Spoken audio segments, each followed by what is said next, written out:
Hey everyone, this is BD from PoE1 and PoE2filter.com.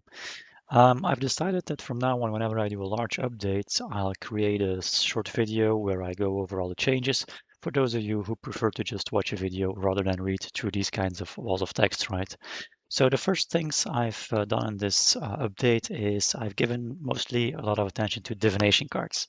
This was long overdue. Some people have remarked that indeed um, some of the tiering was a bit off, especially in SSF with fixed values, because obviously with divination cards, the problem is also that some cards on trade just don't get any trade, don't have any use. So their value on the market doesn't at all reflect their real value. They're probably worthless, but given that they're not traded, sometimes one expensive one gets traded as a mistake, and then their value gets completely bloated. So what we have to do in league economies is we have to assign manually fixed very low values to these cards.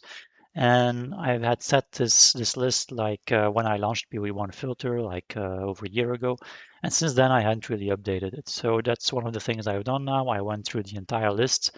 I removed a lot of I removed some cards and I added quite a bit of them, which don't have any markets. So I looked at how many of them are traded, have been traded over the past few days, and those that don't get any trades or almost no trades, which have low values but seemingly too high, I added them to this list. For instance, divination cards which reward maps, like we don't need those anymore, especially not on SSF, on economy.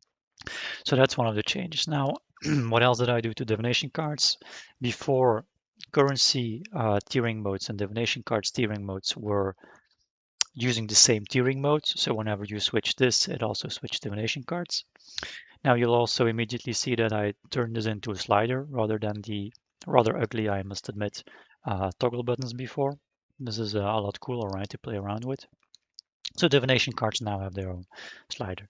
So if you feel like you don't give that much about divination cards, you feel like for currency and uniques, you still want to see a lot of them, but for divination cards, you feel like you really don't care about the lower level ones, you can just change those independently. Now, this is one way that you can filter out those low level divination cards, right? The other thing that we've done is, so when hovering over cards, the rewards displayed at the top, they were just plain text before. I couldn't really do anything with them. So what I've done is I've parsed this text and translated them into really, whatever the item is, that's now really linked to this divination card. So for example, the apothecary rewards mage blood. So what I can now do is when you go to the unique tab and look for mage blood, you will see which cards are able to reward mage blood. And you can even see like, well, up there is the apothecary, because you can also see that the Eye of Terror rewards 1/2 with one added Foulborn, etc. Any conditions are also displayed, and then the value of the cards. So we can see that for uniques, so all of the divination cards which reward uniques.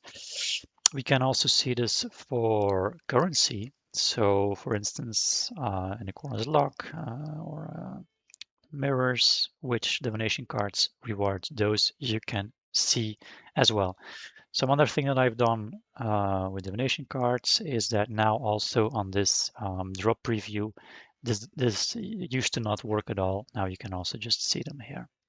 So another thing I've done for the divination cards is that for the fixed values of divination cards is whenever there's a reward where I can calculate the value, like it's a unique or it's a currency, then I have also adjusted the divination cards value to that reward. Of course, obviously divided by the number of cards that you need, and then with some promotion or penalty based on whether it's a corrupted unique, etc. Similarly for uniques, one of the things we've done is you can now see the tier that a unique is. This is something we didn't see at all before. So right next, so under the title and then whatever drops it, where we display the price and then the dust value. Beside that, we now also display the tier of the unique, which obviously ranges from 5, which is, well, I can see that this one is a particular one, obviously very valuable, but it's apparently classified as a T5. But obviously the most expensive uniques will typically be high tier. Now, some of the strange like breach items, we can't mine the tier from the data, so those don't have one. But that's really a minority.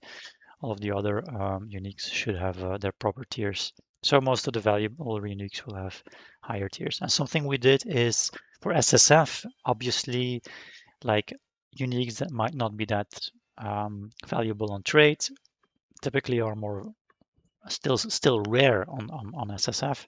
So what we've done is we've had minimum fixed values for uniques which are higher tiers, and on the changelog you can see the overview of the minimum value typically for which tier, and then the number of uniques that we promoted in this row.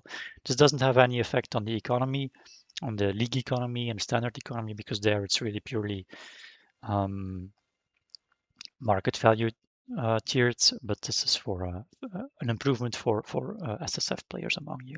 So talking about tiering, another thing we've done is we've slightly adjusted the strict and especially very strict tiering modes so that items are more properly divided between the tiers, that they make a bit more sense. So this might, I've switched around some items a bit, but I think it's in a better state now. And obviously when you select the custom, by default, it will now start at the very strict level.